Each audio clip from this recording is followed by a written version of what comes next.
লোকজন ধুমায় ইনকাম করতেছে, বাট আমি বিশ্বাসই করি না যে ইউটিউব থেকে পয়সা, আমাদের দূর এগুলো ধাপ্পাবাজি ছাড়া কিচ্ছু না। তো 70,000 টাকা ইনকাম করছে, 70 না 74 মতো। আমি বললাম যে, তো আমার কথা দেখে বুঝতে পারছে যে কাকা এটা বিশ্বাস করে নাই। তো করছে কি, ওই 7 তলায় গেছে, গিয়ে ওর ড্যাশবোর্ডের, ইউটিউবের যে ড্যাশবোর্ডে থাকে ওটার স্ক্রিনশট তুলে আমাকে ইনবক্স করছে। ওইটা দেখার পরে ফার্স্ট হচ্ছে হলো আমার মাথায় একটা বাড়ি দেয় যে কন্টেন্ট অ্যাকচুয়ালি কন্টেন্ট তো আমার হাতেই আছে, তো আমি একটু দিয়ে এক্সপেরিমেন্ট করে দেখি না কেন। আমার 5 বছর যাবত ইউটিউবে $50 হয়ে বসেছিল, 50 থেকে 51 করি নাই। আমার আগ্রহী, আমার কাছে এগুলো এমনি এমনি হয়, এগুলো পাঠায় না। তো এরপরে আমি একটু এক্সপেরিমেন্ট করা শুরু করলাম, $100 হলো এই মাসে। তখনও আমি বিশ্বাস করি না টাকা আসতে পারে। তারপরে একদিন ব্যাংকে টাকা আসলো, আপনার হচ্ছে তখন 84 করেছিল বোধহয়, 8,400 সামথিং ইনওয়ার্ড রেমিটেন্স হিসেবে আসে টেক্সট। আমি ব্যাংকে ফোন দিয়ে বললাম, আমি টাকাটা কোত্থেকে আসছে, ও সেটা গুগল থেকে পাঠাইছে। তখন আমি শিওর হলাম যে না, টাকা আসে। তারপরে তো আমি ফ্লাই করা শুরু করলাম যে ঠিক আছে, less my new sector. By the way, আমি কখনোই কোনোদিন টাকা ইনকাম করার জন্যে ওইখানে ওইভাবে মুভ করি নাই। আমার সবসময় টার্গেট ছিল ডিজিট, কতজন মানুষ দেখতেছে। আমি ভিউটাকে টার্গেট করতাম অলওয়েজ, মানে ভিউ যদি বাড়ে সাবস্ক্রাইবার বাড়বে, ভিউ যদি বাড়ে আপনার আর্নিং বাড়বে। আমাকে কেউ শেখায় নাই, আমি প্রত্যেকটা জিনিস ধরে ধরে শিখছি। আর আমার লাইফের যদি বলেন যে ইউটিউবের মেন্টরকে, তাহলে ওই যে ওই ছেলেটা, ও কাকা এটাই ভাবে হচ্ছে না, এখানে RPM হলে এইটা হয়, ওইটা হলে এরকম হয়। তারপরে তো ফেসবুকে আসলো লাস্ট 1-1.5 বছর যাবৎ। ফেসবুকেরও সবচেয়ে ক্রিম টাইমটাতে আমরা ছিলাম। এবং আচ্ছা, এখন আপনার যে প্রশ্নটা, ওইটার আমি একটু প্রেসাইজলি অ্যান্সারটা দিই। কন্টেন্টের জায়গাটাতে আসি। 2020 সালে যখন স্টোরি ছোট ছোট পার্টগুলো দিয়ে আমরা এক্সপেরিমেন্ট করতেছিলাম, চুম্বক পার্টটা দিতাম, যে দেখা গেল গল্পের এমন একটা পার্ট যেটা শুনে মানুষের মধ্যে ক্ষুধা তৈরি হবে পুরো গল্পটা জানার জন্য। ওইটার যে রিচ ছিল, ওইটার যে ভিউজ ছিল, দ্যাট ওয়াজ বিয়ন্ড ইমাজিন। মানে এত লোক দেখে, 40,000 শেয়ার হয়ে যায়, হ্যাঁ, 5 মিলিয়ন 7 মিলিয়ন মানুষ দেখতেছে। তো প্রথমে 2 মিনিট, তারপরে 5 মিনিট, তারপরে 7 মিনিট, তারপরে 10 minute, 15 minute, 20 minute, 30 minute, experiment করতে করতে 2 ঘন্টা 2.5 ঘন্টা পর্যন্ত নিয়ে গেছি আমি। তো এটা খুব ইজি। আপনি যদি খুব ভালো একটা সিনেমা বানান এবং সেই সিনেমার যদি মানুষকে ধরে রাখার যদি আগ্রহ, মানে ক্ষমতা থাকে, টাইম কখনোই ফ্যাক্ট হইতে পারে না। নেটফ্লিক্সে এরকম অনেক সিরিজ আছে যেগুলো মানুষ 8 ঘন্টা 7 ঘন্টা খাওয়া দাওয়া বাদ দিয়ে বসে দেখে একবারে শেষ করে তারপরে ঘুমাইতে যায়, বিকজ ওর সেই ক্ষমতাটা আছে ধরে রাখার। এরপর কী হয়?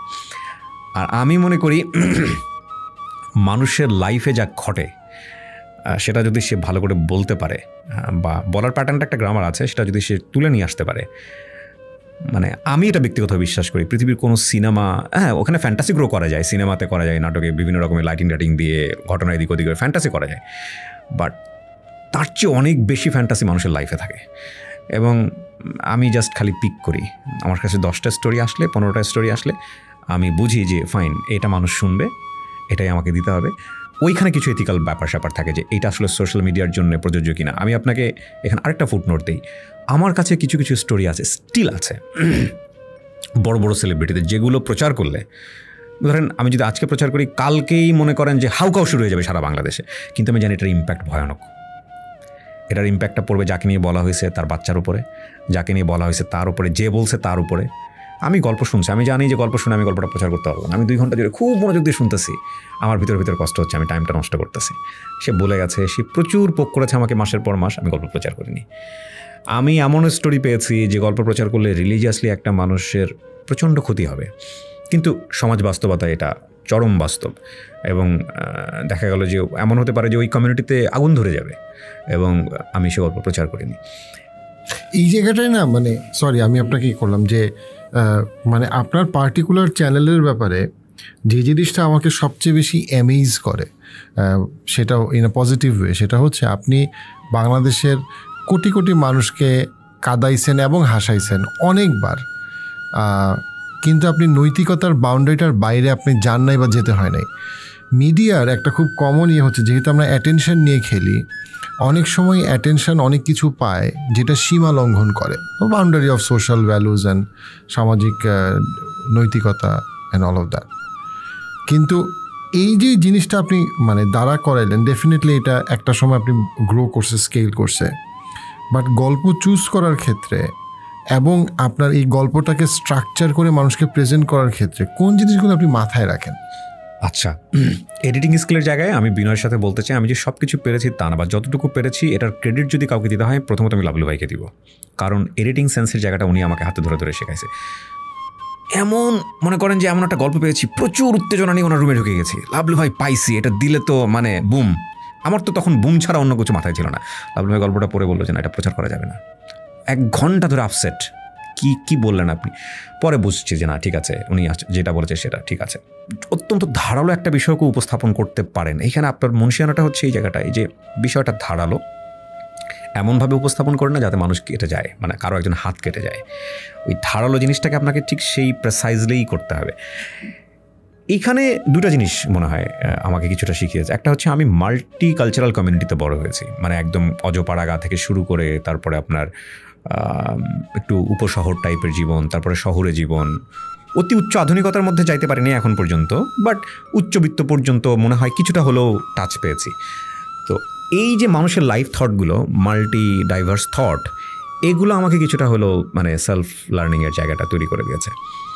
আর আমি প্রথম থেকে সোশ্যাল মিডিয়াতে আমার টার্গেট ছিল যে এই জায়গাটা একদিনের জন্য না, মানে আমি যদি আজকে একটা বুম করি সেটা আমি করতে পারবো, কালকে তো এটার ইম্প্যাক্ট খুব ভয়ানক হবে। সো আমি এখানে এখন পর্যন্ত আমার টার্গেট হচ্ছে লং টাইম কাজ করা।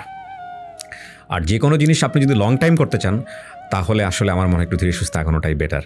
সো আমি জানি যে কোন গল্পের ভিউজ হবে, কোন গল্পের হবে না, কোন গল্পটা নিয়ে তর্ক তৈরি হতে পারে, বিতর্ক তৈরি হতে পারে। কোনো সময় খুব আনএক্সপেক্টেডলি অনেক সময় তর্ক বিতর্ক তৈরি হয়ে যায়, যেটা হয়তো চিন্তার বাইরে থাকে। এরকম ঘটনা আমার লাইফেও হয়েছে, রেডিওতেও হয়েছে। তো সবসময় চেষ্টা করি যে না, বিতর্কের বাইরে থাকা। আরেকটা জিনিস যেটা সবসময় চেষ্টা করি যে কোনো গল্পেই কাউকে যাতে কোনোভাবে ব্যক্তিগতভাবে হিট না করে। ধরেন আপনি একটা গল্প বললেন আপনার লাইফে, ওইখানে 5 জন মানুষ জড়িত, সো ওই 5 জন মানুষকে আমার নিয়ে আসতে হবে গল্পে, কিন্তু এমনভাবে নিয়ে আসা যাতে করে তার ব্যক্তিগত কমিউনিটি এবং সামাজিক কমিউনিটি কোনোভাবেই যেন ক্ষতিগ্রস্ত না হয়।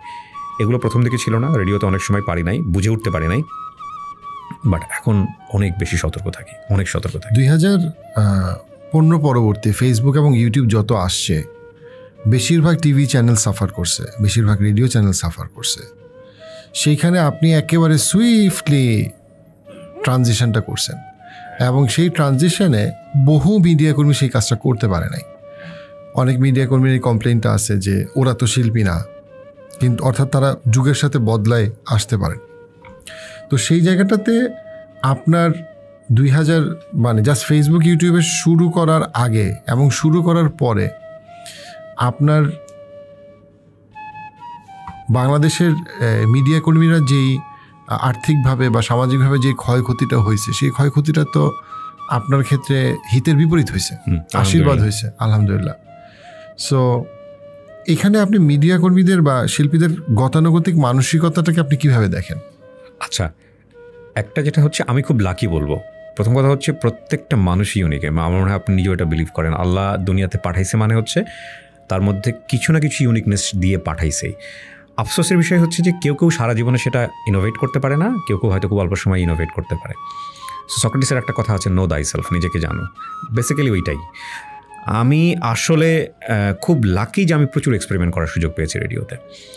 আর ক্যাপ্টেন অফ দ্য শিপের কিন্তু অনেক রেসপন্সিবিলিটি থাকে যে এই নৌকাটাকে তীরে পৌঁছাইতে হবে। এখন ধরেন ক্যাপ্টেন অফ দ্য শিপের সাথে কিন্তু অনেক রকমের কর্মীরা জড়িত থাকে, তাদের রেসপন্সিবিলিটি কিন্তু অতটা বেশি না যতটা ক্যাপ্টেন অফ দ্য শিপের থাকে।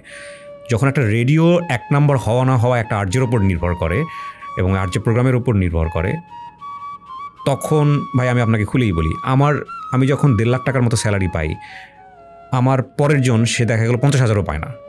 মানে আমার রেসপেক্টের জায়গাটা, আমার ভালোবাসার জায়গাটা আমার প্রতিষ্ঠানের জায়গা থেকে এরকম ছিল, বিকজ আমি দিয়েছিও তাই। আমার প্রোগ্রাম থেকে আর্ন করতো 10 লাখের উপরে প্রতি মাসে। তো আমি এক্সপেরিমেন্ট করেছি এবং তখনই আমি একটা জিনিস বুঝতে পারছিলাম যে কন্টেন্ট তো সব জায়গারই, মানে মিডিয়ামটা আলাদা, কন্টেন্ট যে কোনো জায়গাতেই হবে, যে কোনো কন্টেন্টই এটা মার্কেটে ডিমান্ড থাকবে যদি এটা ইউনিক অ্যান্ড ইন্টারেস্টিং হয়। পৃথিবীতে এমন কোনো জিনিস নাই, এমন কোনো কন্টেন্ট নাই যেটার মধ্যে ইন্টারেস্টিং বিষয় না থাকলে ওটা টিকে থাকে বা ওটা মানুষের কাছে কোনো অ্যাপ্লিকেবল হয়। তো আমি একটা জিনিস বুঝেছি, সেটা হচ্ছে স্টোরি শুনতে গিয়ে বা শোনাতে গিয়ে, যে একটা স্টোরি আমাকে ঘন্টার পর ঘন্টা ধরে রাখে। প্রথমত আমি নিজে রিয়েলাইজ করেছি যে এই স্টোরিটা আমাকে কাঁদাচ্ছে। হ্যাঁ, আমি প্রচুর কেঁদেছি, আমি মানুষের গল্প শুনতে গিয়ে প্রচুর কেঁদেছি, প্রচুর হেসেছি। এবং যখন আমি দেখলাম যে আমাকে কাঁদায়, আমাকে হাসায়, তখন আমি দেখেছি যে 1000 মানুষকে কাঁদাচ্ছে, 1000 মানুষকে হাসাচ্ছে। আমাকে কেউ কখনো এসে বলে দেয় নাই এতটুকু রাখো, এতটুকু রেখো না। আমি করতে করতে করতে করতে শিখেছি যে এতটুকু না রাখলেও চলে, এইটা হচ্ছে গল্পের মূল পার্ট, এতটুকুতে ধরে রাখতে হবে, এই গল্পটা এতখানি আপসে নিয়ে গিয়ে এই জায়গাটা ডাউন করতে হবে। এই সুযোগটা সব কর্মী পায় না। এখন একজন কর্মী ধরেন রেডিওতে তার কাজ ছিল নিউজ পড়া, সে সোশ্যাল মিডিয়াতে সে কী করবে? সে তো প্রোগ্রাম বানায়নি, সে তো কন্টেন্ট বানায়নি, সে জাস্ট নিউজ প্রেজেন্টেশনই ছিল, তার ওই সুযোগটা নাই। তাকে চিন্তা করতে হবে সোশ্যাল মিডিয়াতে যেসব কন্টেন্ট তৈরি হচ্ছে সেখানে তার এক্সপার্টিস কোথায়, সে নতুন করে কী করতে পারে। কিন্তু আমি অনেক লাকি যে আমি কন্টেন্ট আগে থেকেই নাড়াচাড়া করতাম, একটা ডিফারেন্ট ফরম্যাট। আগে ছিল মাইক্রোফোন, সেখানে আমি শুধু ক্যামেরা বসাই দিছি, আর ক্যামেরাটা বসানোর পরে আমাকে চিন্তা করতে হয়েছে যেহেতু এটা সোশ্যাল মিডিয়া, তার ফেস দেখা যাবে, সুতরাং এখানে সেন্সরশিপটা একটু অন্যরকম হবে, এখানে গল্পের মানটাও একটু অন্যরকম হবে, গল্পের ধরনটা একটু অন্যরকম হবে, কিন্তু গ্রামারটা সেম।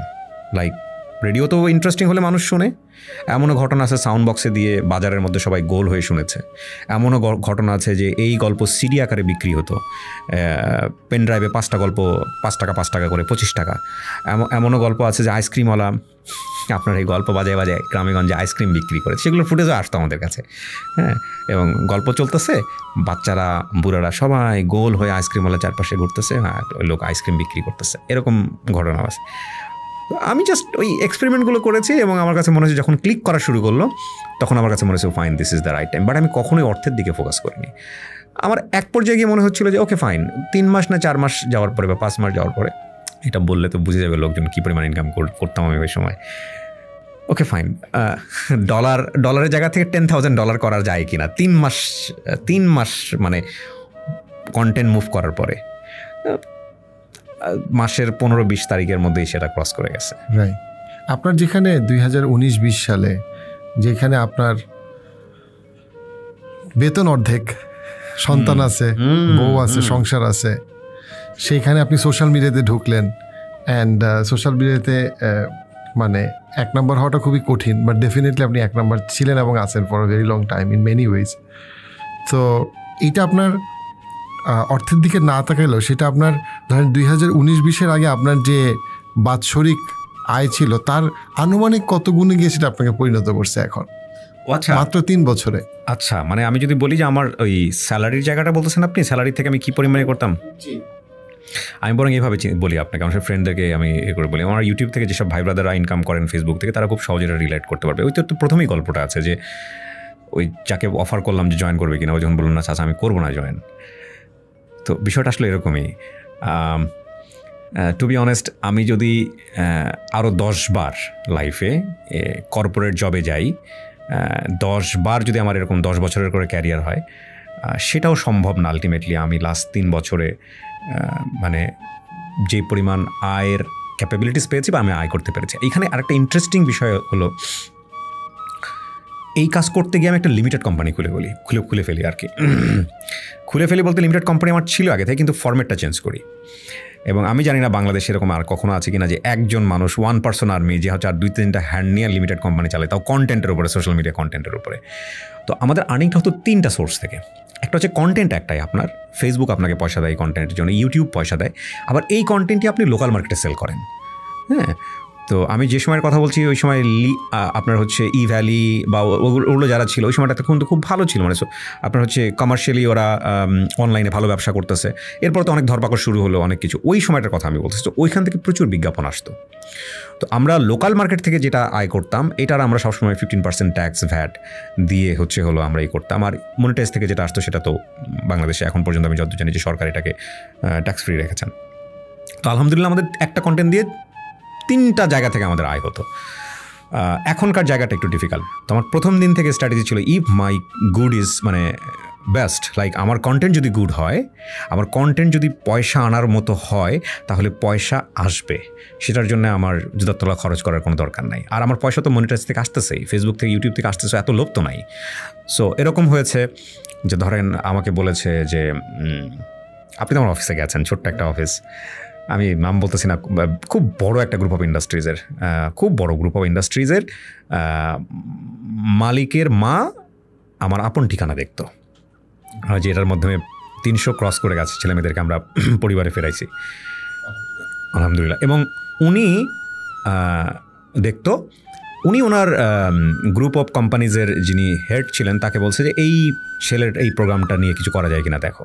আমাকে বহুবার ফোন দিয়েছে, ভাইয়া একটু আসেন, একটু আমাদের সাথে বসে একটু চা পানি খান। আমি বললাম ভাইয়া চা পানি খাওয়ার মতো সময় কই, আমি যদি এর মধ্যে 2টা ভিডিও বানাই আমার অনেক টাকা ইনকাম হবে, দরকার কি।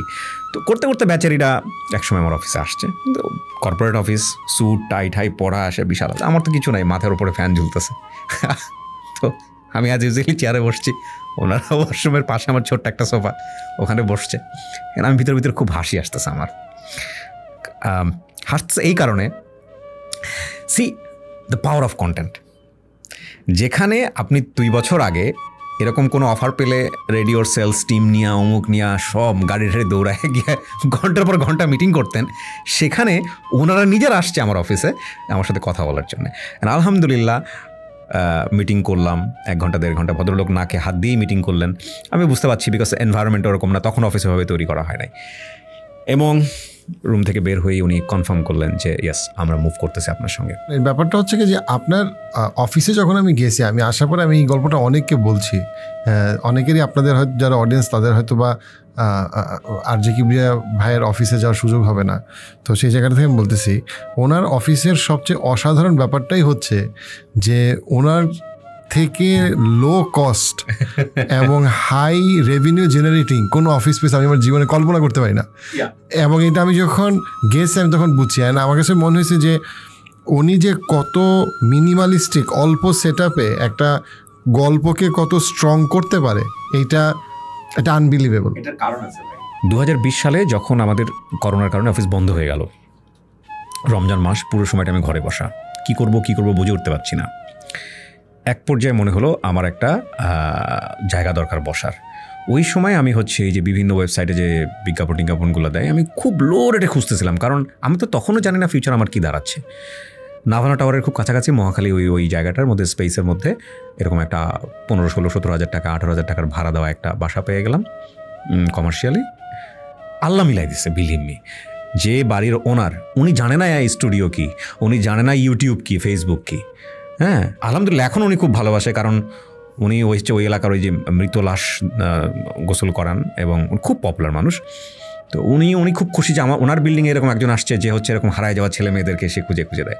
এখন বুঝে সে উনি, এবং ওঠার 2-3 সপ্তাহ পরে যখন পত্রিকায় আসতো প্রথম দিকে আপন ঠিকানা, তখন উনি আমাকে আঙ্কেল এই যে দেখেন আপনাকে নিয়ে পত্রিকায় নিয়ে লিখছে আজকে। তো আমি যাক আলহামদুলিল্লাহ বাঁচাই দিয়েছি লোকটাকে, আমার বোঝাইতে হয় না যে আমি কী কাজ করি এখানে। তো আমি ডেকে বলতাম আঙ্কেল আমি তো এখানে ফোম লাগাবো, আমি এখানে জানলা ঠান্লা থাকবে না, এটা ঢেকে দিব, এখানে একটা করবো, আপনার কোনো সমস্যা নাই তো? তুমি আমাকে থাকলে আপনি কী করবেন এইখানে? আমি বলছি আঙ্কেল আপনি যে ইউটিউবে খুঁজলে আমাকে পাবেন। তো এরকম করে দেখাইতাম, বুঝাইতাম। এইটাই যে আমার রুজির মূল জায়গা হবে আমি আসলে চিন্তাও করি নাই তখন। বাট আলহামদুলিল্লাহ চলে যাচ্ছে। জায়গাটা এখন অনেক বেশি, জায়গা বলতে কি মানে সোশ্যাল মিডিয়া জায়গাটাও এখন অনেক বেশি চ্যালেঞ্জিং।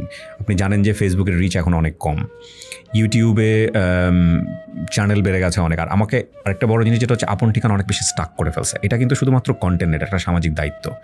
এখন আমি বুঝি এটা যে কিছু কিছু মানুষ এসে স্টোরি বলতেছে, এটা আসলে প্রচার করলে 10,000 মানুষও দেখবে না, কিন্তু আমার দায়বদ্ধতার জায়গা থেকে আমি এটা প্রচার করি, যেটা আমার ফেসবুকের পেজের রিচ কমায় দেয়, কন্টেন্টের ভিউজ কমায় দেয়। কিন্তু আমার টার্গেট থাকে হোক, তারপরেও যদি ফ্যামিলিতে ফিরতে পারে।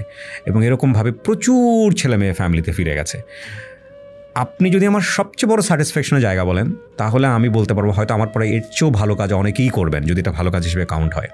কিন্তু আমি বাংলাদেশের এমন একজন কন্টেন্ট ক্রিয়েটার, আমি with the name of Almighty আলহামদুলিল্লাহ এবং আলহামদুলিল্লাহ এগেন, যদি কোনো দিন লেখা হয় কোথাও বা বলা হয় কোনো কিছু, তাহলে এই আপন ঠিকানার কথা আসা উচিত বলে আমি মনে করি। যে লাস্ট 3 বছরে আমি প্রায় 500-র অধিক ছেলেমেয়েদেরকে নিয়ে কাজ করেছি, যার মধ্যে 300-র অধিক ছেলেমেয়ে যারা বিভিন্ন সময় পরিবার থেকে ডিটাচড হয়ে গিয়েছিল, কেউ আছে 52 স্বাধীনতার আগেও হারিয়েছে, এরকম কিছু ছেলেমেয়েকেও আমি তাদের শেকড়ে ফেরাতে পেরেছি। না, আপনার এই পার্টিকুলারলি প্রোগ্রামটার দেখলে আমার এক একজনের এক এক জিনিস মনে পড়ে, এক একজনের এক একটা কথা মনে পড়ে। আমার যেটা মনে পড়ে সেটা হচ্ছে গিয়ে যে আল্লাহ সুবহানাহু ওয়া তাআলা সূরা দোহাতে যখন রাসূলুল্লাহ সাল্লাল্লাহু আলাইহি ওয়াসাল্লাম সারা জীবন অন্ধকার ছিল, সব কিছু অন্ধকার ছিল ওনার জীবনে, অ্যাবসলিউটলি ওনার স্ত্রী মারা গেছে, ওনার সন্তানরা মারা যাচ্ছে, সবাই খারাপ কথা বলছে এবং অলমোস্ট একটা লম্বা সময় কোনো কোরআনের আয়াত, আল্লাহর আয়াত আসতেছে না এবং রাসূলুল্লাহ প্রচণ্ড রকম কষ্টে আছে। তখন ডেফিনেটলি উনি শুরু করছেন যে আমি তোমাকে ছেড়ে যাই না এবং তোমাকে অপছন্দ করি না, এবং অবশ্যই একটা আলো আসবে দোহা হিসেবে, যেটা পুরা আকাশকে অন্ধকার থেকে আলোকিত যেভাবে করে, একইভাবে তোমার জীবনে অতীতের থেকে ভবিষ্যতে একটা প্রশান্তি আসবে, যে প্রশান্তি সব সমস্যা দূর করবে। অ্যান্ড দেন সাথে সাথেই আল্লাহ যেটা বলছেন সেটা হচ্ছে গিয়ে যে তুমি এতিম ছিলে এবং আমি তোমাকে পরিচয় দিছি, তুমি অসহায় ছিলে, আমি তোমাকে সহায় দিছি, এবং তুমি পথ হারা ছিলে এবং আমি তোমাকে পথ দেখাইছি। অ্যান্ড দেন ইমিডিয়েটলি মানে এখন তুমি কি করবা? এখন তুমি যখন কোনো এতিমকে পাও তুমি তাকে হেল্প করো, তুমি যখন কোনো অসহায় পথ হারাকে পাও তুমি তাকে পথ দেখাও। এবং এটার একটা খুব অসাধারণ এক্সাম্পল হচ্ছে আপনার কাজটা আর কি, বিকজ দিনের শেষে পরিচয়হীনকে পরিচয় দেওয়া, বিকজ দিনের শেষে যে মানুষগুলোকে আপনি ফ্যামিলির সাথে রিইউনাইট করতেছেন এর একরকম এতিম, এর একরকম পরিচয়হীন, এরা ডেফিনেটলি অসহায়। এবং এটা একটা মানে অসাধারণ কাজের একটা, যেটা হয়তো বা মানুষ খুব কমই রিয়েলাইজ করে। কারণ হয় কি, আমি যখন আপনার কমেন্ট সেকশন দেখি, sometimes it's too much about ও কত পয়সা কামাইছে, ও কত বাট কত ভিউ হয়েছে, এই সেই হ্যান ত্যান, হ্যাঁ খুব গরম দেখাইতেছে ইত্যাদি। বাট দিনের শেষে it's not even the point. The point is যে এগুলো সত্য গল্প ধরে মানুষকে একটা ভালো কাজে আটকায় রাখা। আমি একজনের সাথে কথা বলছিলাম, আমার স্কুল ফ্রেন্ডের একজন মা, উনি প্রতিদিন আপনার প্রোগ্রাম দেখতো, 2022-এর কথা বলতেছি আমি। তো ওনার কাছে ব্যাপারটা এরকম ছিল যে আপনার প্রোগ্রামে যদি সে দেখে এবং যদি সে শেয়ার করে তাহলে সে সোয়াব পাবে। অ্যান্ড দ্যাট আইডিয়াটা কিন্তু খুব পাওয়ারফুল, যে সে শুধু কিন্তু একটা সিনেমা দেখতে বসে নাই, এবং এইটার জন্য সে মানুষকে ধরে রাখতেছে, এবং সে খুব সে ওয়েট করতেছে যে সে একটা শেয়ার করে হবে। এই জিনিস বাংলাদেশে অন্য কোনো কন্টেন্ট ক্রিয়েটারকে আমি দেখি নাই। হ্যাঁ, এখন অনেক কিছু দিয়ে আপনি অ্যাটেনশন পাইতে পারেন, but what is that attention for? I mean eventually ফুলফিলমেন্টের জায়গা থেকে। সো সেই জায়গা থেকে আপনি যে কাজটা করছেন সেটা একটা ইউনিকলি সাকসেসফুল ইনিশিয়েটিভ, আলহামদুলিল্লাহ। আপন ঠিকানার জন্মটা খুব কাকতালীয়ভাবে হলো। কোনো একটা গল্পের ছোট্ট একটা অংশ কেটে প্রমোশনাল ভিডিও করেছিলাম, সেখানে ওইরকম একটা অতিথি ছিল যে তার পরিবারকে খুঁজতেছে, 2 ঘন্টার মধ্যে ফ্যামিলি পাওয়া যায়। তখন আমার আইডিয়াটা স্পার্ক করলো যে ফাইন, এরকম আর 3-4টা ক্যারেক্টার করে দেখি, এবং ইন্টারেস্টিংলি ওগুলোও সফল হয়ে গেল। তখন তো এটা একটা মহিরুহের মতো, আমার সামনে বাংলাদেশে কত আছে এরকম সবগুলোকে নিয়ে আমি কাজ করতে চাই। এবং ওই সময় ফেসবুকের রেগুলার যে রিচ ছিল, আমার কিছু কিছু ভিডিও আছে 1 লাখের উপরে রিচ। আমার একটা ভিডিও আছে আমি যেটার বললে এক নামে সবাই চিনবে, ঝর্ণার কথা আমি বলতে পারি। এটা এখন পর্যন্ত আমার সর্বোচ্চ ভিউজ, বাংলাদেশে 3 কোটি মানুষ দেখছে ওই ভিডিওটা।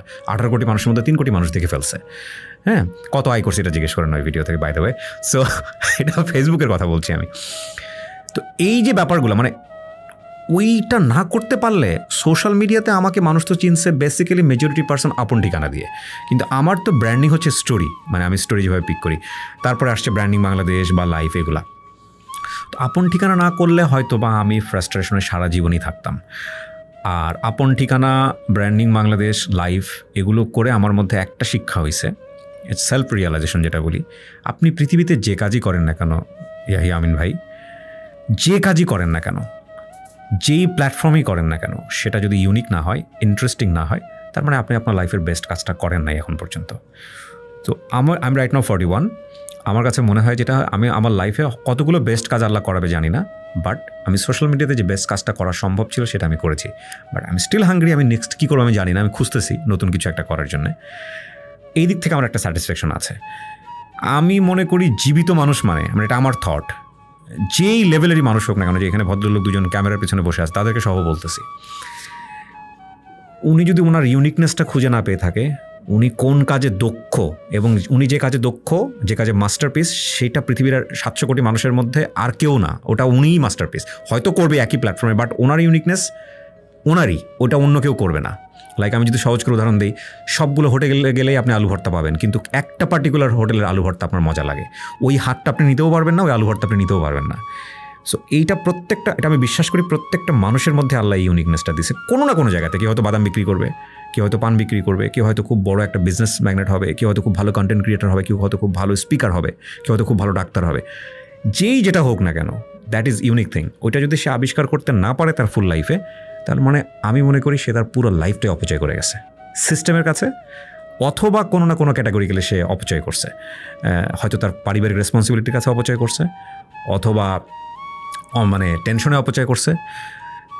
এইটা খুঁজে বের করাটাই মানুষের জীবনে সবচেয়ে বেস্ট কাজ, এবং এটা যদি সে খুঁজে না বের করে তাহলে আমার মনে হয় লাইফটা পাচ্ছে। সো সেদিক থেকে আমি হ্যাপি, মানে আমি যাই করি না কোনো নেক্সট লাইফে আমি গ্রামার থেকে বের হয়ে করবো না। সেটা যদি আমি বিজনেসও করি, I have to be unique there, interestingly কিছু করতে হবে, অথবা আমি যদি বই পড়া নিয়ে কিছু করি অথবা জব করি, হোয়াট এভার, ওই মজাটা যদি না থাকে আমি কন্টিনিউ করবো না।